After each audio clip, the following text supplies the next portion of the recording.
Hi guys! Magandang araw sa inyo lahat. Ito ulit si Mike Padua. Nakatuloy tayo sa ating pinaka-latest Tagalog version ng weather analysis ng araw po ng Lunes hanggang Miyerkules, Abril 18 hanggang 20, 2022. At ito po ay pinaglilingkod sa inyo ng Typhoon 2000. At belated Happy Easter sa inyo lahat. Medyo matagal po tayo bago nakabalik. Hindi na tayo nakapag-deliver ng ating weather analysis ng Miyerkules at Biyernes at medyo naging busy po tayo for the Lenten season.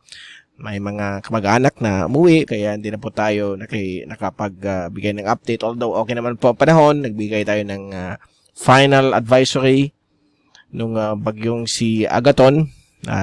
Ganun din po si Malakas na hindi naman po naka-apekto sa ating bansa.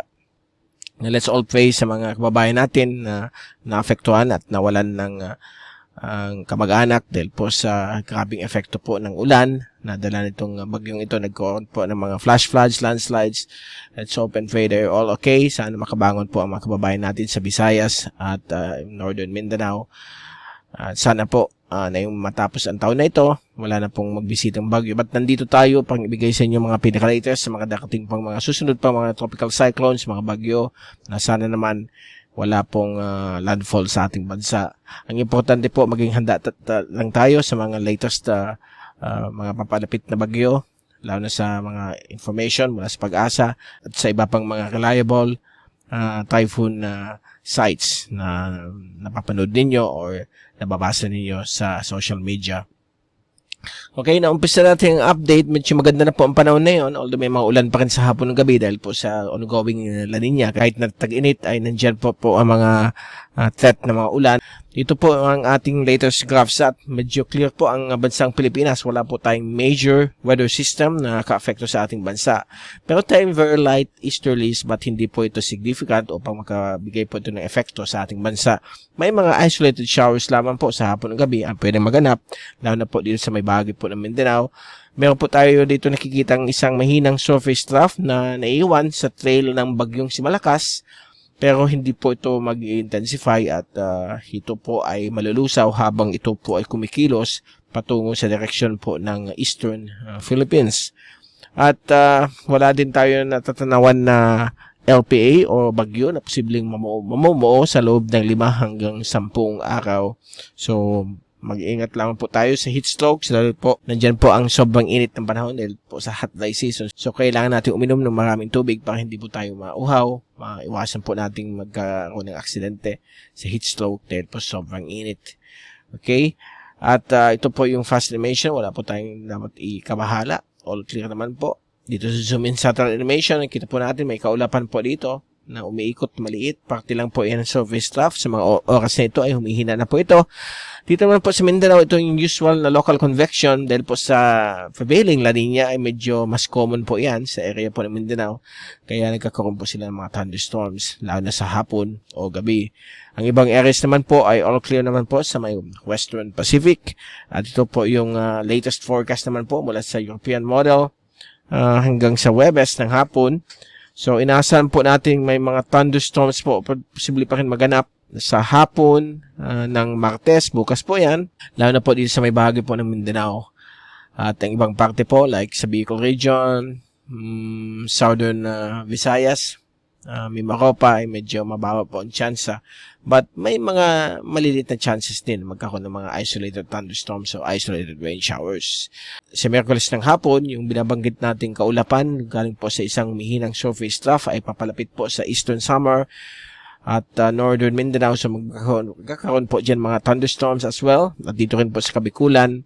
At pagdating po ng Huwebes ng hapon, ito pong remnant nitong surface trough ay magpapaulan din po sa malaking bahagi po ng Luzon. Although isolated showers o thunderstorms lang po ito, lalo sa hapon ng gabi ang mas malamang na magkakaroon po.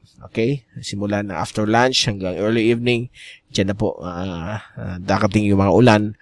At dito rin po sa Mindanao ay mas malakas po ang mga thunderstorms. Okay, so yan po ang ating rain forecast. Kaya yung rainfall accumulation forecast hanggang Huwebes, ang total rainfall na ma-accumulate, lahat ng ulan ay nakafocus po dito sa Mindanao. At may mga ilang showers din po sa Visayas at Mimaropa. At dito rin po sa may eastern sections po ng Northern Quezon. While sa Bicol naman po ay medyo katamtaman hanggang mababa po ang chances ng mga isolated rain showers and thunderstorms. So medyo mainit po sa lugar po ng Kabikulan. At also sa may Metro Manila, medyo mababa po ang chance na magkaroon ng mga localized thunderstorms. Maswerte lang po kung meron mag-form dahil po panahon na yun ng La Nina. So expect natin baka may mga thunderstorms na posibleng mamuo. At bago tayo magpaalam, ito ulit yung wind at pressure forecast. At nakita po natin ngayon, Lunes, meron po ditong remnants ng surface trough. Ito po ay gagalaw patungo sa direksyon po ng Eastern Visayas, Northern Mindanao at Kabikulan. Pagdating po ng Miyerkules ng hapon, ito po ay nasan pong malulusaw na diretsyohan dito sa may area po ng Samar, Visayas, Bicol Region, and Mindanao. So magkakaroon po dyan ng mga thunderstorms sa Miyerkules ng hapon. Gayon din po, pagdating po ng Huwebes ng hapon. Medyo variable winds po dito sa ating bansa. Kaya kung kulang po ang ihip ng hangin, inasan po natin ang mga sobrang temperatura. Yung heat index, yung nafe-feel po natin na temperatura ay pwedeng umabot po ng up to 50 o 40 ang antas ng sentigrado na pwede nating ma-experience.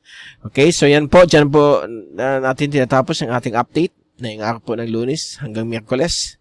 Balik ulit tayo sa susunod na ilang araw para ibigay sa inyo ang pinaka-latest sa ating panahon. Mula sa Typhoon 2000, ito si Mike Pado nagpapaalam. Mag-ingat po tayong lahat. Be #WeatherWiser, be #TyphoonWiser. At huwag niyo kalimutan mag-subscribe sa ating channel dito po sa youtube.com/Mr. Typhoon at sa ating Facebook channel as well, mrtyphoon.com. Salamat po ulit at God bless sa inyo lahat.